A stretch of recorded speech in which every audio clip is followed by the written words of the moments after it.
பறவைங்களோட கிராமத்துல இப்பெல்லாம் அடிக்கடி வானிலை மாற ஆரம்பிச்சுது. பகல் நேரத்துல வெயில் அதிகமா இருந்துச்சு. அந்த வெயிலுக்கு வீடு எல்லாமே ஏதோ அடுப்பு மாதிரி சூடா இருக்கும். ஆனா சாயந்தர நேரம் திடீர்னு மழை பெஞ்சிடும். ராத்திரியில மழை பெய்யறதுனால பவர் கட்டும் பண்ணிடுவாங்க. கரண்ட் இல்லைங்கிறதுனால பாவம் பறவைங்களால வீட்டுல தூங்கவே முடியல. எல்லாரும் முழிச்சுக்கிட்டே தான் இருந்தாங்க. வீட்டுக்குள்ள அனல் கொசு தொல்லையால எல்லாருமே கஷ்டப்பட்டுக்கிட்டு இருந்தாங்க. அன்னைக்கு மதிய நேரம் ஊருக்கு மத்தியில இருக்கிற மரத்துக்கு கீழே உட்காந்துக்கிட்டு பறவைங்க எல்லாரும் இத பத்தி தான் பேசிக்கிட்டு இருந்தாங்க. ஐயோ கடவுளே, வெயில் என்ன இப்படி அடிக்குது? என் ரத்தம் எல்லாம் ஆவியா போகுது. வீட்ல உக்காந்துக்கிட்டா நைட்டு நேரத்துல கரண்ட் கூட இருக்கிறது இல்ல, சரியா தூங்க முடியல. இதனால எனக்கு பைத்தியமே பிடிக்கிற மாதிரி இருக்கு. அப்போ சோட்டு கிளி, என்னோட நிலைமை கூட அதுதான் துணி. பகல்ல வெயிலுக்கு ஓடெல்லாம் ரொம்ப சுடுது. சரி, நைட்டு நேரத்துல நல்லா தூங்கலான்னு பார்த்தா கரண்ட் இருக்காம ஃபேனும் இல்ல. அதனால ஜன்னலை திறந்து வச்சு படுத்தா மழை தண்ணி வீட்டுக்குள்ள வருது. அதனால தூக்கமும் இருக்கிறது இல்ல.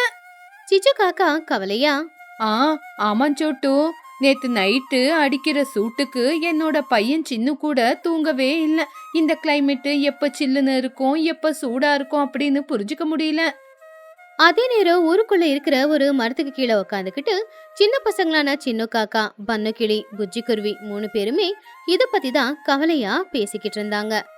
சின்னு, புஜ்ஜி, என்னாலையும் வீட்டுல அடிக்கிற உஷ்ணத்துக்கு தூங்கவே முடியல. இந்த கொசு தொல்லை வேற. கொசு என்ன கடிச்சு கடிச்சு என் ரத்தத்தை முழுக்க உறிஞ்சி எடுத்துடுதுடா. என்னடா பண்ணு, வீட்டுல படுத்து தூங்கலனா அப்புறம் எங்கடா போய் படுத்து தூங்குவேன்? உன் நிலைமை மட்டும் இல்லடா, நம்மளோட நிலைமையெல்லாம் இப்படிதான் ஆயிடுச்சு. இன்னும் 2 நாள்ல வெயிலு மழை என்ன ஆக போகுதுன்னே தெரியல.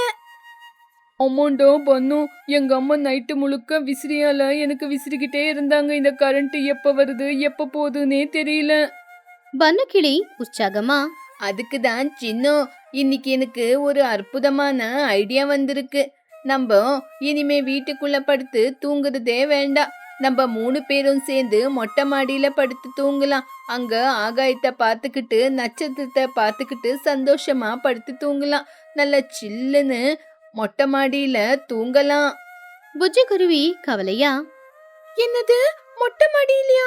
வேணாண்டா பன்னு, பகல் முழுக்க அடிக்கிற வெயிலுக்கு அங்க நைட்டு நேரத்துல பயங்கரமா புழுக்கமா இருக்கும். அதுவும் இல்லாம பயங்கரமா மழை வருது. எந்த நேரத்துல மழை வருதுன்னு தெரியாது. அதுக்கப்புறம் நம்ம நனைஞ்சிருவோம். மழையில நனைஞ்சிட்டா அதுக்கப்புறம் ஜுரம் வரும். எங்க அம்மா திட்டுவாங்க. நான் வரமாட்டேன். ஆமாண்டோ பன்னு, மேல எப்ப மழை வருது என்ன ஆகுதுன்னே தெரியாது. இப்பதான் அடிக்கடிக்கு மழை வருதே. மழையில நனைஞ்சிட்டா அதுக்கப்புறம் எங்க அம்மா என்ன திட்டுவாங்க. பன்னு கட்டாயப்படுத்தி, ஏங்கடா நீங்க எல்லாரும் எதுக்கு இப்படி பயப்படுறீங்க? டெய்லி மழை வருது நீங்க சொல்ற மாதிரி சரிதான். ஆனா இன்னைக்கு கண்டிப்பா மழை வராது. எனக்காக இன்னைக்கு ஒரே நாள் நம்ம எல்லாரும் மொட்டை மாடியில தூங்கலாம். ஒருவேளை மழை வந்துருச்சுன்னா பெட்ஷீட் எல்லாம் எடுத்துக்கிட்டு சீக்கிரமா கீழே வந்துடலாம். கீழே உஷ்ணத்துல படுக்கிறதுக்கு மேல சில்லுன்னு மொட்டை மாடியில நல்லா தூங்கலாம். சரி சரி, நீ இவ்வளோ தூரம் கேட்கறதுனால நான் எங்க அம்மா கிட்ட இன்னைக்கு கேக்குறேன். கீழே அந்த சூட்டுக்கு தூங்குறதுக்கு மேல சில்லுன்னு மொட்டை மாடியில தூங்கலாம். சரிடா பன்னு, நான் எங்க அம்மாவை ஒத்துக்க வைக்க பாக்குறேன். ஒருவேளை எங்க அம்மா ஒத்துக்கிறாங்களோ இல்லையோன்னு எனக்கும் தெரியலடா. அப்படி பசங்க 3 பேரும் வீட்டுக்கு போய் அவங்க அம்மாக்களை ஒத்துக்க வைக்கணும்னு முடிவெடுத்தாங்க. நேரா புஜ்ஜி அவங்க அம்மா கிட்ட போய், அம்மா, இன்னைக்கு ஒரு நாள் நான் மொட்டை மாடியில படுத்துக்கிறேம்மா. நானு சின்ன பன்னு 3 பேரும் படுத்துக்கிறோம். ப்ளீஸ்மா, கீழே ரொம்ப அனலா இருக்கு. துணி கோவமா, என்னது மொட்டை மாடியில தூங்குறீங்களா? இப்ப எல்லாம் நைட்ல பயங்கரமான மழை வருது. அந்த மழைக்கு நனைஞ்சு போயிட்டா அதுக்கப்புறம் உடம்பு சரியில்லாத போயிடும். என்னால உன்னை தூக்கிக்கிட்டு ஹாஸ்பிட்டலா அழிய முடியாது. பாவம் புஜ்ஜி ரொம்பவே கவலையா, அம்மா ப்ளீஸ்மா, என்னால இந்த அனலுக்கு வீட்டுக்குள்ள தூங்க முடியல. இன்னைக்கு ஒரு நாள் மொட்டை மாடியில தூங்குறேம்மா. ஒருவேளை மழை வந்துருச்சுன்னா பெட்ஷீட் எல்லாம் தூக்கிக்கிட்டு கீழே வந்துடுறேன். என்னால இங்க அனல்ல தூங்க முடியல. ப்ளீஸ்மா. துணியும் ரொம்ப கவலையா, ஐயோ புஜ்ஜி, என் வார்த்தையை கேளு புஜ்ஜி. ஒருவேளை மழை வந்துருச்சுன்னா அதுக்கப்புறம் நனைஞ்சு ஜுரம் வந்துடும். காத்துக்கு எல்லாமே பறந்துரும். புஜ்ஜி குருவி அடம் பிடிச்சு, அம்மா ப்ளீஸ், பன்னு சின்னுவோட அம்மா அவங்க எல்லாம் ஒத்துக்கிட்டாங்களா? நீங்க மட்டும் எதுக்காகம்மா ஒத்துக்க மாட்டேங்கிறீங்க? ஒத்துக்குங்கம்மா ப்ளீஸ். துணி புஜ்ஜியோட தொல்லை தாங்க முடியாம, அப்பப்பா, சரி சரி சரி, இந்த பசங்க கூட ஒரே தலைவலி. சரி, இப்ப போய் படுத்து தூங்கு. ஆனா மழை வந்துச்சுன்னா மட்டும் சீக்கிரமா வந்துடணும், சரியா?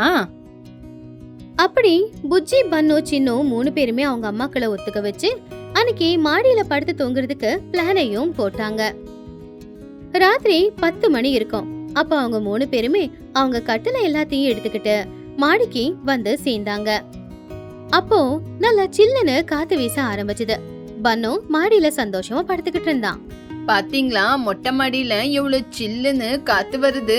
வீட்டுக்குள்ள இருந்திருந்தா வேர்த்து ஊத்தி இருக்கும். ஆனா இங்க நல்லா சில்லுன்னு ஏசில படுத்த மாதிரி இருக்கு. எப்படி இருக்கு என் ஐடியா? ஆமாண்டா பன்னு, இங்க நல்ல சில்லுன்னு காத்து வருது. கரண்ட் இல்லனாலும் பரவாயில்ல, இங்க நல்ல சில்லுன்னு காத்து வரும். காத்து நல்லாதான் இருக்கு. ஆனா எனக்கு ஏனோ கொஞ்சம் பயமா இருக்குடா. வானத்தை பார்த்தா மழை வர மாதிரியே இருக்கு. ஒருவேளை மழை வந்துருச்சுன்னா என்ன பண்றதுன்னு பயமாவும் இருக்கு. ஐயோ புஜ்ஜி, நீ எல்லாத்துக்கும் ரொம்ப பயப்படுற. மழை வராது புஜ்ஜி, அதுக்கு நான் கேரண்டி. நீ நல்லா நிம்மதியா கண்ணை மூடி படுத்து தூங்கு. சில்லுன்னு காத்து வீசினதுல 1/2 மணி நேரத்திலேயே பசங்க எல்லாருக்குமே நல்லா தூக்கம் வந்துச்சு. சரியா ராத்திரி 1 மணி இருக்கும். அப்ப திடீர்னு அங்க வானிலை மாற ஆரம்பிச்சுது. மெதுவா வீசிக்கிட்டு இருந்த காத்து இப்போ பலமா வீசுச்சு. அது மட்டும் இல்ல, ஆகாயம் மேகமூட்டமா காணப்பட்டுச்சு. அந்த காத்துக்கு தூங்கிக்கிட்டு இருந்த பன்னுவுக்கு முழிப்பு தட்டுச்சு. கண்ணு திறந்து ஆகாயத்தை பார்த்த பன்னு இப்படி சொன்னான். அட, என்ன இது இவ்ளோ சில்லுன்னு காத்தடிக்குது? ஆகாயத்தை பார்த்தா இருட்டுன்னு ரொம்ப கருப்பா ஆயிடுச்சு. ஆனா இப்போ இந்த மெத்தையெல்லாம் எடுத்துக்கிட்டு கீழே போய் படுக்கிறதுக்கு எனக்கு ரொம்ப சோம்பேறித்தனமா இருக்கு.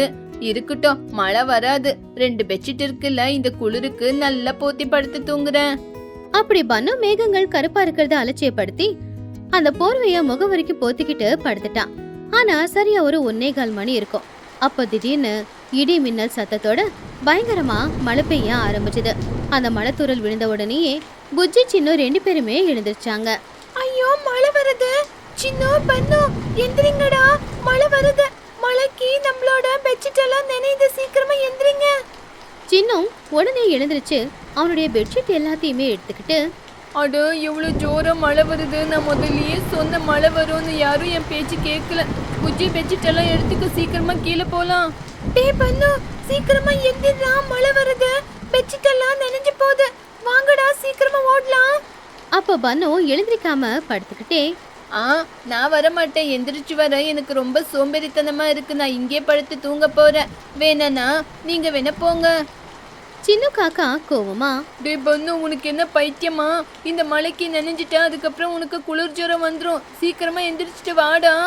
நான் தான் வரமாட்டேன்னு சொல்றேன்ல. என்னோட பெட்ஷீட்டு நல்லா தடிப்பா இருக்கு, உள்ள தண்ணி வராது. நீங்க வேணா கிளம்பி கீழே போங்க. டே சின்னு, இவன் நம்ம பேச்ச கேக்குற மாதிரியே இல்ல. மழை வேற அதிகமாவுது. வாடா, நம்ம கீழே போலாம். சின்ன புஜ்ஜி 2 பேருமே அவங்க பெட்ஷீட் எல்லாத்தையும் எடுத்துக்கிட்டு கீழே ஓடி போயிட்டாங்க. ஆனா பன்னு மட்டும் எழுந்திரிக்க சோம்பேறித்தனப்பட்டு அப்படியே அந்த மழையில நனைஞ்சுக்கிட்டே படுத்துக்கிட்டு இருந்தான். ஆனா மெதுவா பெஞ்சுக்கிட்டு இருந்த மழை இருக்க இருக்க அதிகமாச்சு. பெட்ஷீட்ல இருந்து தலகாணியில இருந்து கட்டில் வரைக்கும் நனைஞ்சுது. ஆனாலும் போர்வைய போத்திக்கிட்டு அப்படியே தான் படுத்து தூங்கிக்கிட்டு இருந்தான். பெட்ஷீட் நனைஞ்சதுனால அவனுக்கு குளிர் எடுத்துச்சு. இறங்கி போக சோம்பேறித்தனப்பட்டு அப்படியே படுத்துக்கிட்டு இருந்தான். அடுத்த நாள் காலையில மழை நின்னு போயிருந்துச்சு. அப்பதான் சோட்டுக்கிளி மொட்டை மாடிக்கு வந்து பார்த்தா. பன்னு கிளி ஈரமா இருக்கிற அந்த போர்வையை போத்திக்கிட்டு குளிர்ல நடுங்கிக்கிட்டு படுத்துக்கிட்டு இருந்தான். அத பார்த்து சோட்டுவுக்கு ரொம்ப கோவம் வந்துச்சு. உடனே அவன் போத்திக்கிட்டு இருந்த அந்த பெட்ஷீட்டை அவ கோவமா இழுத்தான். டேய் சோம்பேறி, நேத்து நைட்டு மழை வரும்போது கீழே வந்து படுத்து தூங்கணும்னு உனக்கு தெரியலையா? புஜ்ஜி சின்னு 2 பேரும் அவங்க பொருளை எடுத்துக்கிட்டு வந்தாங்க. நீ ஏன்டா வரல? பாவம் பன்னு ரொம்ப ஜொரத்தோட, அம்மா, நேத்து நைட்டு கீழே வந்து படுக்க எனக்கு ரொம்ப சோம்பேறித்தனமா இருந்துச்சு. இப்ப பார்த்தா ரொம்ப குளிர் எடுக்குது, ரொம்ப தலை வலிக்குதுமா. அப்போ சோட்டுக்கிளி ரொம்ப கோவமா, உனக்கு குளிர் எடுக்காம வேற என்னடா ஆகும்? நைட்டு முழுக்க மழையில நனைஞ்சிருக்க, அதனாலதான் ஜுரம் வர மாதிரி இருக்கு. கீழே வந்து குளிச்சுட்டு டேப்லெட் போட்டுக்கவா. அன்னைக்கு நாள் பூரா பன்னுவுக்கு பயங்கரமான ஜுரம். அந்த ஜுரம் அப்படியே தான் இருந்துச்சு. அன்னைக்கு ராத்திரி நேரம் அவனால மாடியில போய் படுக்க முடியல. ஏன்னா ஜுரம் அடிச்சுக்கிட்டு இருக்கிறதுனால அவன் வீட்லயே தான் படுத்துக்கிட்டு இருந்தான். ஆஸ் யூஷுவல் பவர் கட், அதனால கொசுக்கடி தொல்லை வேற. இதுல பாவம் அவனால சரியா தூங்க கூட முடியல. ஐயோ, இந்த அனலுக்கு என்னால இங்க நிம்மதியா தூங்க கூட முடியல. நேத்து நைட்டு மழையில மேல தூங்குனதுனாலதான் இன்னைக்கு என்னால இந்த புழுக்கத்துல தூங்க முடியல. கீழே படுத்தா புழுக்கமா இருக்கு, மேல படுத்தா மழை வருது. ஏதாவது பிளான் பண்ணி ஆகணும், என்னால முடியலப்பா. அடுத்த நாள் காலையில பன்னு, சின்னு, புஜ்ஜி 3 பேருமே சந்திச்சுக்கிட்டாங்க.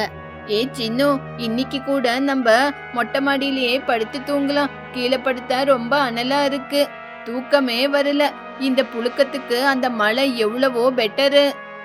புஜ்ஜி ரொம்ப கோவமா, வாய மூடுடா பன்னு. முந்தா நேத்து நைட்டு மழை வந்து அந்த மழையில மெத்தையெல்லாம் தூக்கிக்கிட்டு கீழே வர எவ்வளவு கஷ்டப்பட்டேன் தெரியுமா? நான் மட்டும் வர மாட்டேன், நீங்க வேணா போங்க. ஆமாண்டா, புஜ்ஜி சொன்ன மாதிரி ரொம்ப கஷ்டம். நீ முந்தா நேத்து சோம்பேறியாயி அங்கே படுத்து தூங்கிட்ட, அதனால உனக்கு ஜுரம் வந்துச்சு. மறுபடியும் நாங்க வர மாட்டோம்ப்பா. பன்னு கெஞ்சி கேட்டு, ப்ளீஸ்டா, இன்னைக்கு ஒரு நாளைக்கு நம்ம எல்லாரும் மொட்டை மாடியிலேயே தூங்கலாம். மழை வந்தா ஒரு துளி தண்ணி கூட நம்ம மேல விழுவாத மாதிரி இன்னைக்கு நான் ஒரு சூப்பரான பிளான் போட்டிருக்கேன். நம்ம மொட்டை மாடியிலேயே தூங்கலாம். ப்ளீஸ்டா, என் பேச்ச கேளுங்கடா. புஜ்ஜி குருவி சந்தேகமா, உன்னை நம்பணுமா? உன்னை எப்படிடா நம்புறது? மழை தண்ணி மேல விழாம இருக்கிற மாதிரி நீ என்ன மொட்டை மாடியில பந்தல் ஏதாவது கட்டி வச்சிருக்கியா? அது என்னோட சீக்ரெட் பிளான். மழை வந்தாலும் மழை துளி உங்க மேல விழுவாத மாதிரி நான் பாத்துக்கிறேன். இது ஒரு தடவை என்ன நம்புங்க, என் வார்த்தையை கேட்டு வாங்க ப்ளீஸ்டா. இன்னைக்கு ஒரு நாள்ரா. புஜ்ஜி சின்னு 2 பேரும் அவன் தொல்லை தாங்க முடியாம, வீட்டுல வெக்கையையும் தாங்க முடியாம அன்னைக்கு ராத்திரி நேரம் மறுபடியும் அவங்க எல்லாருமே மொட்டை மாடிக்கு வந்து படுத்துக்கிட்டு இருந்தாங்க. நல்லா சில்லுன்னு காத்து வீசிக்கிட்டு இருந்துச்சு. டே பொண்ணு, இன்னைக்கும் மழை வர மாதிரி தான் இருக்குது. நீ என்னடா பிளான் போட்டிருக்க? எனக்கு ரொம்ப பயமா இருக்கு. இன்னைக்கும் மழை வரும்டா. பன்னு சிரிச்சுக்கிட்டே, டே சின்னு, எனக்கு தூக்கம் வரல. நீயும் புஜ்ஜியும் நிம்மதியா தூங்குங்க. மழை வந்தா கண்டிப்பா நான் பிளான் போடுவேன். நீங்க 2 பேரும் நிம்மதியா தூங்குங்க. சில்லுன்னு வீசுற காத்துக்கு புஜ்ஜி சின்னு 2 பேருமே நல்லா படுத்துட்டாங்க. ஆனா பன்னு அவருடைய சீக்ரெட் பிளானுக்காக முழிச்சுக்கிட்டே தான் இருந்தான். விடிய காலையில ஒரு 5 மணி இருக்கும். அப்ப காத்து வேகமா வீச ஆரம்பிச்சுது. திடீர்னு ஆகாயம் எல்லாம் மேகமூட்டமா மாற ஆரம்பிச்சுது. அப்பா, ஜோரா மழை வர மாதிரி இருக்கு. இதுதான் என்னோட பிளான் பண்றதுக்கு சரியான நேரம். அப்படி பன்னு எழுந்திருச்சு வீட்டுக்கு கீழே போய் 3 பெரிய பெரிய கொடைய கொண்டு வந்தான். கொடைனா அது சாதாரண கொடை இல்ல. ஊர்ல இந்த பழ வண்டிக்கு மேல எல்லாம் வச்சிருப்பாங்களே, அந்த மாதிரி பெரிய கொடை, டென்ட் மாதிரி இருக்கும். அந்த கொடைய புஜ்ஜியோட கட்டளைக்கிட்ட 1, சின்னுவோட கட்டளைக்கிட்ட 1, பன்னுவோட கட்டளைக்கிட்ட 1ன்னு வச்சான். இப்போ மழை வந்தாலுமே அவங்க யாருமே நனைய மாட்டாங்க அப்படின்னு பன்னு நம்பிக்கையோட வச்சிருந்தான். இப்படியே கொஞ்ச நேரமும் ஆச்சு. அப்போ திடீர்னு சோன்னு மழை பெய்ய ஆரம்பிச்சுது. ஆனா மழை பெய்யற அந்த சத்தத்துக்கு புஜ்ஜி குருவி கண் முழிச்சு பார்த்தா. ஐயோ, ஜோரா மழை வருது. சின்னு, பன்னு, 2 பேரும் சீக்கிரமா எந்திருங்கடா. புஜ்ஜி எழுந்திருச்சு பார்த்தா. எல்லா இடத்துலயும் மழை பெய்யுது. ஆனா அவன் மேல மழை துளி விழவே இல்ல. என்னடா இது ஆச்சரியம் அப்படின்னு தலை நிமிந்து பார்க்கும்போதுதான் அவ கட்டலுக்கு மேல ஒரு பெரிய கொடை இருக்கிறத அவ கவனிச்சா. விழுற மழை தண்ணி எல்லாமே அந்த கொடையில பட்டு கீழே போய்கிட்டு இருந்துச்சு. அவங்க மேல துளி தண்ணி கூட படல. சின்னோ பன்னு 2 பேரும் தூங்கிக்கிட்டு இருந்தாங்க. அப்போ புஜ்ஜி குருவி சத்தமா, அட, இவ்வளவு ஜோரா மழை வரும்போது மழை தண்ணி என் மேல படாத மாதிரி இந்த கொடையை யாரு கட்டி வச்சிருப்பாங்க? சின்னு, எந்திரிடா, எந்திரிச்சு பாருடா. அப்போ சின்ன காக்கா எழுந்திருச்சு. என்ன புஜ்ஜி, அட மழை வருது, ஆனா தண்ணி நம்ம மேலவே படல. இந்த கொடையை யாரு கட்டுந்து? அப்பதான் பன்னுக்கிளியும் கண்ணு திறந்து பார்த்தான். டேய், என்னோட ஐடியா எப்படிரா இருக்கு? நான் சொன்னல, மழை வந்தாலும் ஒரு துளி தண்ணி கூட உங்க மேல படாத மாதிரி பாத்துக்கிறேன்னு. இப்ப மழை வருது, உங்க மேல தண்ணி படல. பாத்தீங்களா என் ஐடியா எப்படி இருக்கு? அப்போ புஜ்ஜி குருவி சந்தோஷமா, டேய் பன்னு, உண்மையிலேயே நீ பயங்கரமான புத்திசாலிடா. உன்னோட மூளைக்கு இந்த மாதிரி ஐடியா எப்படிரா வருது? இந்த மழைக்கு மழை தண்ணி மேல படல, நல்லா சில்லுன்னு காத்து வருது. இந்த மழைனால வர சில்லுன்னு காத்துக்கு நம்ம கூட நிம்மதியா மொட்டை மாடியிலேயே படுத்து தூங்கலாம். ஆமாண்டா பன்னு, உண்மையிலேயே நீ ஜீனியஸ்டா. உன்னாலதான் இன்னைக்கு நாங்க இந்த மழையில நனையாம நிம்மதியா இந்த மொட்டை மாடியில படுத்து தூங்க போறோம். பன்னு சிரிச்சுக்கிட்டே, ரொம்ப தேங்க்ஸ்டா, நிம்மதியா படுத்து தூங்குங்க. அப்படி பசங்க 3 பேரும் புத்திசாலித்தனமா பெரிய பெரிய கொடையை வச்சுக்கிட்டு நிம்மதியா அன்னைக்கு ராத்திரி முழுக்க நல்லா தூங்கிட்டு இருந்தாங்க. அடுத்த நாள் காலையில விழிஞ்சது. மழை நின்னு போச்சு. துணிக்குருவி, சோட்டுக்கிளி, சிச்சு காக்கா 3 பேரும் வெளியில வந்தாங்க. நேத்து ராத்திரி பெஞ்ச மழையில பசங்க என்னானாங்களோ ஏதானாங்களோன்னு பாக்குறதுக்காக அவங்க மொட்டை மாடிக்கு போனாங்க. புஜ்ஜி, என்னடி ஆச்சு? நேத்து நைட்டு மழை வந்தப்போ எல்லாரும் நனைஞ்சு போயிட்டீங்களா? அவங்க மாடிக்கு வந்த உடனே நிம்மதியா படுத்து தூங்கிக்கிட்டு இருந்த பிள்ளைங்களையும் பார்த்தாங்க. அதே நேரம் அவங்க கட்டிலுக்கு மேல இருக்கிற பெரிய கொடைகளையும் பார்த்தாங்க. அட, இந்த பசங்க எவ்வளவு புத்திசாலியா யோசிச்சிருக்காங்க. மழை தண்ணி ஒரு துளி மேல விழாத மாதிரி படுத்து தூங்கி இருக்காங்க. அப்போ சிச்சு, ஆமா சோட்டு, நம்ம புழுக்கத்துல யாருமே தூங்காம கீழே கஷ்டப்பட்டுக்கிட்டு இருந்தா இந்த பன்னுவோட ஐடியானால இந்த பசங்க மட்டும் மழைக்கு சில்லுன்னு எவ்வளவு நல்லா தூங்கி இருக்காங்க. ஆமா சிச்சு, இன்னைக்குல இருந்து நம்ம கூட கட்லுக்கு பெரிய கொடைங்களை கட்டிக்கிட்டு இந்த பசங்க மாதிரியே மொட்டை மாடியிலேயே படுத்து தூங்கலாம். அப்போ புழுக்கத்தினால நம்மளுக்கும் தூக்கம் வராம இருக்காது. இந்த மழையில கூட நனையாம நிம்மதியா தூங்கலாம். அம்மாக்கள் 3 பேருமே பிள்ளைங்களோட திறமைய பார்த்து ரொம்பவுமே பெருமைப்பட்டாங்க. ஊர்ல இருக்கிற எல்லாருக்குமே இந்த ஐடியா தெரிய வந்துச்சு. பன்னுவோட மூளையே மூளைதான்னு சொல்லி அன்னையில இருந்து அவங்க எல்லாரும் கூட அதே டெக்னிக்க ஃபாலோ பண்ண ஆரம்பிச்சாங்க. அப்படி வெயிலும் இல்லாம மழையும் இல்லாம பவர் கட்டால துவச்சுக்கிட்டு இருந்த கிராமத்து ஜனங்களுக்கு பன்னுவால ஒரு நல்ல ஐடியாவும் கிடைச்சது. இப்ப எல்லாரும் நிம்மதியா படுத்து தூங்கிக்கிட்டு இருந்தாங்க. பூரி வியாபாரம், அது பறவைகளோட கிராமம்.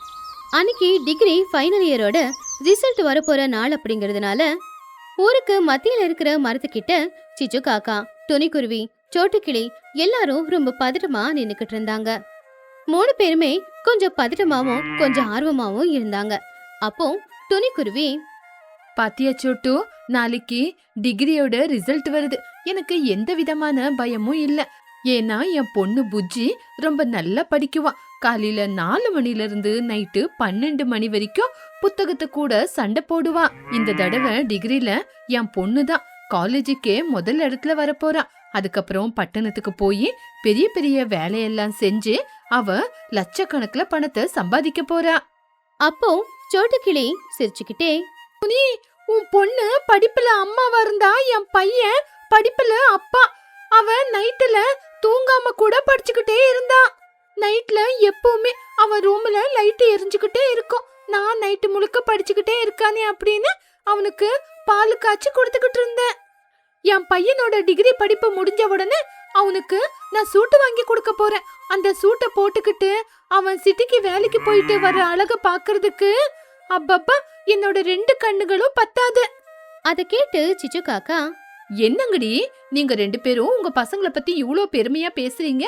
என் பையன் சின்ன கூட, அவனுக்கு டிகிரி எல்லாம் சாதாரணமான விஷயம். அவன் அவ்வளோ அற்புதமா படிப்பான். நாளைக்கு அவனுக்கு சிட்டில மேனேஜர் வேலை கிடைக்க போகுது. அப்போ உங்க பசங்க 2 பேரும் அவன் கை கீழே கை கட்டிக்கிட்டு வேலை செய்ய போறாங்க. அப்படி அம்மாக்கள் 3 பேருமே பெருமையா பேசிக்கிட்டு இருக்கிற அந்த நேரத்துல புஜ்ஜி குருவி, சின்ன காக்கா, பன்னு கிளி 3 பேருமே அவங்க பக்கத்துல வந்தாங்க. புஜ்ஜியோட கையில ஒரு ஸ்மார்ட் போன் இருந்துச்சு. அவன் முகம் ரொம்ப சீரியஸா வச்சுக்கிட்டு இருந்தா. அப்போ துணிக்குருவி ஆர்வமா, புஜ்ஜி, வந்துச்சாமா ரிசல்ட்? என்ன ஆச்சு? சர்வர் பிஸியா இருக்கா இல்ல ஓபன் ஆச்சா? ப்ளீஸ் சொல்லுடி, என் நெஞ்சே படபடன்னு அடிச்சுக்குது. அப்போ சோட்டு ரொம்ப பதட்டமா, ஆமா புஜ்ஜி, முதல்ல என் பையனோட நம்பர் அடிச்சு பாரு. அவன் இந்த ஸ்டேட்டுக்கே முதல் இடத்துல வந்திருப்பான். புஜ்ஜி மொபைல ரொம்ப சீரியஸா பார்த்து, ஆண்டி, அம்மா, கொஞ்ச நேரம் இருங்க, வெப்சைட் ஓபன் ஆகுது. முதல்ல சின்னுவோட நம்பர் போட்டு பாக்குறேன். முதல்ல அவனோட ரிசல்ட்ட பார்க்கலாம் அப்படின்னு சொல்லி டைப் பண்ணிக்கிட்டே, டேய் சின்னு, நீ நீ சிச்சு காக்கா ரொம்ப பயந்துக்கிட்டு, புஜ்ஜி, என்னாச்சு புஜ்ஜி? அவ்வளோ கேப்ல இழுக்கிற. என் பையன் ஃபெயில் ஆயிட்டானா? ஐயோ சின்னு. அப்போ புஜ்ஜி குருவி சிரிச்சுக்கிட்டே, டேய் சின்னு, நீ பாஸ் ஆயிட்டடா. ஒரே தடவை ஃபர்ஸ்ட் கிளாஸ்ல பாஸ் ஆயிட்ட. உனக்கு கங்க்ராட்ஸ்டா. சிச்சு காக்கா ரொம்பவும் சந்தோஷமா சத்தமா கத்துனா. யாஹூ, பாத்தீங்களா, நான் சொன்னேன்ல என் பையன் ஃபர்ஸ்ட் கிளாஸ்ல பாஸ் ஆயிடுவான்னு. டேய் சின்னு, நீ ஃபர்ஸ்ட் கிளாஸ்ல பாஸ் ஆயிட்டடா. நாளைக்கே கோயிலுக்கு போய் தேங்காய் உடைக்கணும். புஜ்ஜி மறுபடியும் மொபைல பார்த்து, இப்போ என்னோட ரிசல்ட்ட பார்க்க போறேன். என் நம்பரை தான் அடிச்சிருக்கேன். வாவ் அம்மா, நான் கூட ஃபர்ஸ்ட் கிளாஸ்ல பாஸ் ஆயிருக்கேன். எல்லாத்துலயும் எனக்கு ஹை ஸ்கோர்ல மார்க்ஸ் வந்திருக்குமா. நான் டிஸ்டிங்ஷன்ல பாஸ் ஆயிட்டேன். டோனி புஜ்ஜிய போய் கட்டி பிடிச்சுக்கிட்டு கண்ணுல ஆனந்த கண்ணீரோட, அம்மா புஜ்ஜி, என் மரியாதைய காப்பாத்திட்டேம்மா. இந்த ஊருக்குள்ள நான் தலை நிமிர்ந்து நடக்கிற மாதிரி செஞ்சுட்டேன். உன்னை சிட்டிக்கு அனுப்பி பெரிய இன்ஜினியருக்கு படிக்க வைக்க போறேன். அப்போ சோட்டுக்கிளி கொஞ்சம் கோவமா, ஐயோ அம்மாவும் பொண்ணும் அப்புறமா பேசுங்க. முதல்ல எங்க பன்னுவோட நம்பர் அடிங்க. எங்க பன்னு உங்க எல்லார விட ஹையஸ்ட் மார்க்ஸ் எடுத்து பாஸ் ஆயிருப்பான். புஜ்ஜி மறுபடியும் மொபைலை எடுத்து சீரியஸா செக் பண்ணிக்கிட்டு இருந்தா. அது வரைக்கும் அவன் முகத்துல சந்தோஷம் இருந்துச்சு. ஆனா ஒரு நொடியில அந்த சந்தோஷம் காணாம போயிடுச்சு. டேய் பன்னு, நீ என்னடா இது? சோட்டு ரொம்ப பயந்து போய், என்ன புஜ்ஜி, என் பையனும் டிஸ்டிங்ஷன்ல பாஸ் ஆயிருக்கானா? எல்லாத்துலயும் நல்ல மார்க்கா? புஜ்ஜி குருவி ரொம்பவும் கவலையா, சோட்டு ஆண்டி, அது வந்து நம்ம பன்னு டிஸ்டிங்ஷன்ல பாஸ் ஆகல. அவ ஃபெயில் ஆயிருக்கா. அது கூட ஒரே தடவை 4 சப்ஜெக்ட்ல ஃபெயில் ஆயிருக்கா ஆண்டி. அதை கேட்டு சோட்டுவுக்கு இதயமே ஒரு நொடி நின்னு போச்சு. புஜ்ஜி, என்ன சொல்ற புஜ்ஜி? என்னோட பையன் பன்னு ஃபெயில் ஆயிட்டானா? அது கூட 4 சப்ஜெக்ட்லயா? இல்ல, நீ தெரியாம வேறவங்க நம்பரை போட்டு பாத்துக்கிட்டு இருக்க போல. அவன் நைட்டு முழுக்க லைட் போட்டு உட்காந்து படிச்சுக்கிட்டு இருந்தானே. அப்போ பன்னு கிளி ரொம்ப கவலையா, அம்மா இல்லம்மா, நான் ஃபெயில் ஆயிட்டேன். எனக்கு முதல்லயே தெரியும் நான் ஃபெயில் ஆயிடுவேன்னு. புஜ்ஜி சொன்னது உண்மைதான். அப்போ சோட்டு ரொம்ப கோவத்தோட, டேய் படவா, எல்லாரும் முன்னாடியும் என்னோட மரியாதையை எடுத்துட்டியேடா. நீ என் வயித்துல பொறந்ததுக்கு பொறக்காமையே இருந்திருக்கலாம். வீட்டுக்கு வா. சோட்டு கிளி ரொம்பவும் கோவத்தோட பன்னுவோட கைய பிடிச்சுக்கிட்டு தரத்தரன்னு அவனை வீட்டுக்குள்ள கூட்டிக்கிட்டு போச்சு. வீட்டுக்குள்ள போன உடனே வீட்டோட கதவை சாத்திட்டு பன்னுவ வாய்க்கு வந்தபடியெல்லாம் திட்ட ஆரம்பிச்சான். பாவம் பன்னு எதுவும் சொல்ல முடியாம அமைதியா நின்னுக்கிட்டு இருந்தான். ஏன்டா நீ எக்ஸாம்ல ஃபெயில் ஆயிட்ட? அவங்க 2 பேரும் பாஸ் ஆகி அவங்க அம்மா எவ்வளவு பெருமையா பேசிக்கிறாங்கன்னு பாரு. ஆனா நீ மட்டும் ஃபெயில் ஆகி என் மரியாதையை எடுத்துட்ட. நைட்டு முழுக்க லைட் போட்டு என்னடா பண்ணிட்டு இருந்த? பாவம் பன்னு அழுதுகிட்டே, அம்மா நைட்டு முழுக்க நான் உக்காந்து படிச்சுக்கிட்டு இருக்கலம்மா. மொபைல்ல வீடியோஸ், சமையல் வீடியோஸ் இதெல்லாம் தான் பார்த்துக்கிட்டு இருந்தேன். அம்மா எனக்கு படிப்பு சுத்தமா வரலம்மா. அந்த சயின்ஸ் மேக்ஸ பார்த்தாலே எனக்கு ரொம்பவே பயம் எடுக்குது. சோட்டு ஷாக் ஆகி, என்னது, சமையல் வீடியோவை பார்த்துக்கிட்டு இருந்தியா? எக்ஸாமுக்கு படிக்கிறத விட்டுட்டு நீ ஏன்டா சமையல் வீடியோவை பார்த்துக்கிட்டு இருந்த? என்னோட மரியாதையை எடுத்துட்டடா. நீ நல்லா படிச்சு ஒரு சாஃப்ட்வேர் வேலைக்கு போவேன்னு நான் நினைச்சேன். அப்போ பன்னு ரொம்ப தைரியமா, அம்மா என்ன மன்னிச்சிடுங்கம்மா. நான் படிச்சு பெரிய இன்ஜினியர் ஆகணும்னு எனக்கு ஆசை இல்ல. எனக்கு சமைக்கிறதுன்னா ரொம்ப பிடிக்கும். உங்களுக்கு தெரியும்ல, நான் ரொம்ப நல்லா சமைக்குவேம்மா. எனக்கு இந்த ஊர்ல ஒரு ஃபுட் பிசினஸ் ஆரம்பிக்கணும்னு ரொம்ப நாளா ஆசை. நான் ஒரு சின்ன டிஃபன் கடைய போடுறேம்மா. சோட்டு ரொம்ப கோவமா, என்னடா பேசுற? நீ ஃபுட் பிசினஸ் ஆரம்பிக்கிறியா? உனக்கு வெக்கமா இல்ல? உன்னோட படிச்ச உன்னோட ஃப்ரெண்ட்ஸ் எல்லாம் சூட்டு பூட்டு போட்டுக்கிட்டு பட்டணத்துக்கு போய் சாஃப்ட்வேர் வேலை செஞ்ச, நீ மட்டும் இங்க ஃபுட் பிசினஸ் செஞ்சுக்கிட்டு மத்தவங்க சாப்பிடுற எச்ச தட்ட கழுவ போறியா? உனக்கு வெக்கமா இல்லையா?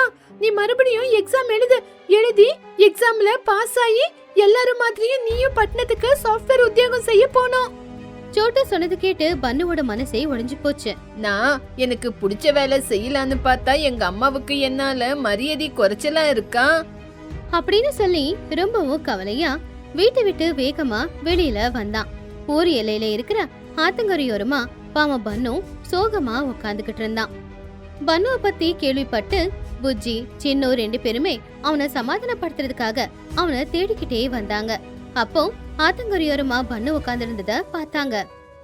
பன்னு, என்னடா ஆச்சு? ஆண்டி உன்னை கூட்டிட்டு போய் அடிச்சாங்களா? அதனாலதான் நீ அழுதுகிட்டு இருக்கியா? ஃபெயில் ஆனா என்னடா? அடுத்த தடவை எக்ஸாம் எழுதி பாஸ் ஆயிடலாம். அதுக்கு நீ இவ்ளோ கவலைப்படுறியா? டே பன்னு, ஃபெயில் ஆனதுக்கா இப்படி உக்காந்து அழுந்துகிட்டு இருக்கேன்? நீ ஃபெயில் ஆனா என்னடா, நாங்க உனக்கு கம்பைன் ஸ்டடி கொடுத்து உன்னை பாஸ் ஆக வைக்கிறோம். பன்னு கண்ணுல இருக்கிற கண்ணீரை தொடச்சுக்கிட்டு, நான் ஃபெயில் ஆயிட்டேன் அப்படின்னு நான் உக்காந்து அழுவல. ஆனா நான் கண்ணை மூடி கண்ணை திறந்தா எனக்கு லேப்டாப், ஆபீஸ் இது எதுவுமே என் கண்ணுக்கு தெரியறதே இல்ல. பெரிய வானசட்டி, சமைக்கிற பொருளுங்க, சமைக்கிற எண்ணெய், இது மட்டும்தான், வெறும் சமையல் பொருளுங்க தான் என் கண்ணுக்கு தெரியுது. ஏன்னா இதே ஊருக்குள்ள நான் ஒரு ஃபுட் பிசினஸ் ஆரம்பிக்கணும்னு எனக்கு ரொம்ப ஆசையா இருக்கு. எனக்கு படிப்பு மேல இன்ட்ரெஸ்டே இல்ல, ஆனா சமைக்கிறதுல தான் எனக்கு ரொம்பவே இன்ட்ரெஸ்ட். இந்த விஷயத்த எங்க அம்மா கிட்ட சொன்னா எங்க அம்மா எனக்கு அடிச்சு என் மரியாதை குறைவான வேலையை செய்யாதேன்னு சொல்லிட்டாங்க. மறுபடியும் என்ன படிக்க சொல்றாங்க. எனக்கு சமையல்ல இருக்கிற இன்ட்ரெஸ்ட் படிப்பு மேல வரல. ஆனா எங்க அம்மா என்ன மட்டும் புரிஞ்சுக்கவே மாட்டேங்கிறாங்க. புஜ்ஜி பன்னு சொன்னதை கேட்டு ரொம்ப எமோஷனல் ஆனா. டேய் பன்னு, உனக்குள்ள இவ்ளோ பெரிய ஆசை இருக்குன்னு ஏன்டா எங்க கிட்ட சொல்லவே இல்ல? உனக்கு சமையல் மேலதான் இன்ட்ரெஸ்ட்னு எங்க கிட்ட சொல்லிருக்கலாம்ல. உன்னோட கனவு ரொம்ப நல்ல கனவுடா. எல்லாரும் சாஃப்ட்வேர் படிச்சு இன்ஜினியர் ஆனா அவங்களுக்கு சாப்பாடு கொடுக்க ஒருத்தர் வேணும்ல. அது ஒண்ணும் குறைஞ்ச வேலை கிடையாது. அப்போ பன்னு கிளி கண்ணுல கண்ணீரோட, புஜ்ஜி, உனக்கு எவ்வளவுதான் சொன்னாலும் புரியுது. ஆனா இதே விஷயத்த எங்க அம்மா கிட்ட சொன்னா அவங்களுக்கு மரியாதை குறைச்சலுன்னு நினைக்கிறாங்க. தயவு செஞ்சு எனக்கு நீதான் உதவி பண்ணணும். எங்க அம்மா கிட்ட என்ன பத்தி நீதான் எடுத்து சொல்லணும். கால்ல விழுவுறேன். புஜ்ஜி பன்னுவுக்கு தைரியம் கொடுத்தா. டேய், உனக்கு ஏதாவது பைத்தியம் பிடிச்சிருக்கா? யாராவது ஃப்ரெண்ட்ஸ் கால்ல போய் விழுவாங்களா? உனக்கு என்ன, உங்க அம்மாவை சம்மதிக்க வைக்கணும், அவ்வளவுதானே. இதுக்கப்புறம் நீ கவலைப்படாத, உங்க அம்மாவை சம்மதிக்க நான் வைக்கிறேன். சரி வா, நம்ம கிளம்பலாம். அப்படி 3 பேரும் சேர்ந்து மறுபடியும் சோட்டுவோட வீட்டுக்கு வந்தாங்க. வீட்ல சோட்டு கிளி ரொம்ப கோவமா இருந்தா. பன்னு எல்லாருக்கும் பின்னாடி போய் நின்னு இருந்தான். சோட்டு கோவமா, என்னடா மறுபடியும் வந்திருக்க? இதுக்கப்புறமாவது புஜ்ஜி சின்னவ பார்த்து படிச்சுக்கோ. அவங்க வேலைக்கு போக போறாங்க, நீயும் படிச்சு வேலைக்கு போ. அப்போ புஜ்ஜி குருவி ரொம்ப அமைதியா, ஆண்டி, தயவு செஞ்சு கொஞ்ச நேரம் அமைதியா உட்காந்து நான் சொல்றத கேளுங்க. ஆண்டி, நீங்க பன்னு மேல கோவப்படாதீங்க. பன்னு செய்யற இந்த ஃபுட் பிசினஸ் அது கேவலமானது இல்ல. நீங்க பன்னுவ சாஃப்ட்வேர் வேலை செய்ய அப்படின்னு சொல்லிக்கிட்டு இருக்கீங்கல்ல. தயவு செஞ்சு பன்னுவ அவன் இஷ்டப்படி வாழ விடுங்க ஆண்டி. அப்போ சோட்டு கிளி, என்ன புஜ்ஜி நீ பேசுறது? ஒரு அம்மாவா என் புள்ள நல்லா இருக்கணும்னு நான் நினைக்கிறது தப்பா? நீங்க எல்லாரும் ஆபீஸ்ல உட்காந்துக்கிட்டு ஏசி போட்டுக்கிட்டு வேலை செய்வீங்க. ஆனா என் பையன் அடுப்புக்கு முன்னாடி நின்னுக்கிட்டு வேர்வை ஊத்திக்கிட்டு சமைச்சுக்கிட்டு இருப்பான். ஒரு அம்மாவா என் புள்ளைக்கு எது நல்லது எது கெட்டதுன்னு எடுத்து சொல்ல கூட எனக்கு உரிமை இல்லையா? புஜ்ஜி சிரிச்சுக்கிட்டே சோட்டு கிட்ட, ஆண்டி, சந்தோஷமா வாழ்றது அப்படின்னா ஏசிக்கு கீழே உட்காந்துக்கிட்டு சந்தோஷமா வேலை செய்யறது ஆண்டி. ஒரு மனுஷன் சந்தோஷமா இல்லனா ஏசி காத்து கூட அவனுக்கு நெருப்பு மாதிரி இருக்கும். நான் சொல்றத கேளுங்க ஆண்டி. நீங்க சொன்ன மாதிரி ஒருவேளை பன்னு படிச்சு ஐடி கம்பெனிக்கு வந்து வேலைக்கு சேர்றான்னு வெச்சுக்குங்க. அங்கேயும் கூட அவனுக்கு ஒரு பாஸ் இருப்பாங்க. அந்த பாஸ் அவன் கை கீழே வேலை செய்யறதுக்கு 4 பேரை வச்சிருப்பாங்க. அதுல ஒருத்தனா பன்னு இருப்பான். அவங்க வேலை சரியா நடக்கலன்னு திட்டுவாங்க. ஒரு தடவை ரொம்ப டார்ச்சர் கொடுப்பாங்க. அந்த டார்ச்சருக்கு பன்னுக்கு சின்ன வயசுலயே பிபி, சுகர் அப்படின்னு எல்லாமே வந்துரும். ஆனா அவனுக்கு மனசுக்கு பிடிச்ச வேலையை மட்டும் அவனால செய்யவே முடியாது. புஜ்ஜி குருவி சொன்னது கேட்டு சோட்டு கிளி கொஞ்ச நேரம் யோசிச்சு பார்த்தா. இப்ப அவனுடைய முகத்துல இருந்த கோபம் எல்லாம் மறைஞ்சு போச்சு. ஒருவேளை உங்க பையனுக்கு இஷ்டமான ஃபுட் பிசினஸ் ஆரம்பிச்சுக்கோன்னு நீங்க சொன்னீங்கன்னா அங்க அவனுக்கு பாஸே இல்ல. அவனே ராஜா, அவனே மந்திரி. அவனோட சமையல மட்டுமே நம்பி அங்க வர கஸ்டமரை ரொம்ப சந்தோஷமா ஆரோக்கியமா அவங்களுக்கு பிடிச்சதெல்லாம் சமைச்சு போடுவான். சாப்பிட்டு போற கஸ்டமர் ஃபுட் நல்லா இருக்குன்னு சொன்ன உடனே அவனுக்கு அவன் முகத்துல சந்தோஷம் தெரியும். அதே ஒரு பாஸ் கை கீழே வேலை செஞ்சா அவங்க திட்டுல அவனுக்கு அந்த சந்தோஷம் கிடைக்குமா? அவனுக்கு சந்தோஷம் லட்சக்கணக்குல சம்பாதிச்சாலும் கிடையாது. அவன் மனசுக்கு என்ன வேலை பிடிக்குதோ அந்த வேலையை செஞ்சா மட்டும்தான் அவன் மனசுக்கு சந்தோஷம். உங்க புள்ளைக்கு சம்பளம் குறைவா இருந்தாலும் ஒரு வேளை சாப்பிட்டாலும் சந்தோஷமா நிம்மதியா சாப்பிடுவான். ஒரு அம்மாவா இப்ப நீங்க சொல்லுங்க, உங்க பையன் சந்தோஷமா இருக்கணுமா இருக்க கூடாதான்னு சொல்லுங்க ஆண்டி. புஜ்ஜி சொன்ன ஒவ்வொரு வார்த்தையும் மெதுவா சோட்டுவுக்கு நல்லாவே புரிய ஆரம்பிச்சது.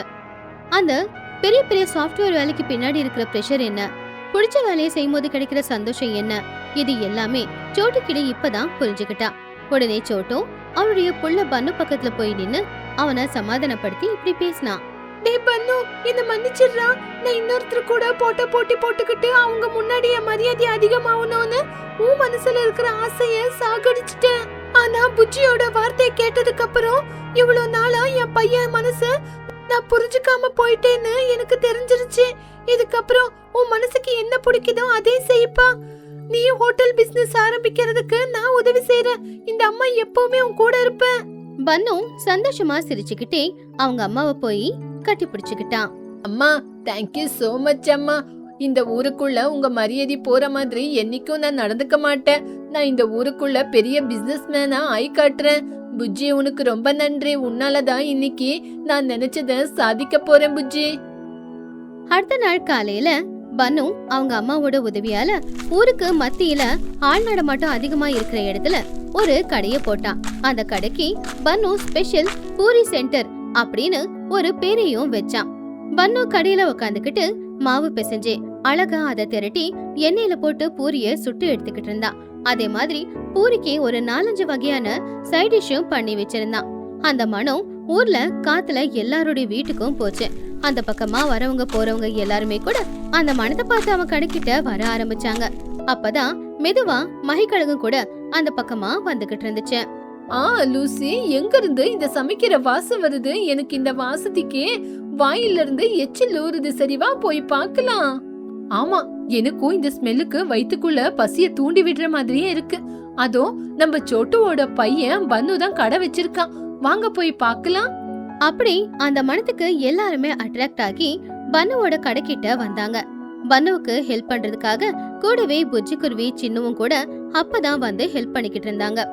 பன்னும் எல்லாருக்குமே ரொம்பவும் பாசமா பூரிய பரிமாறிக்கிட்டு இருந்தான்.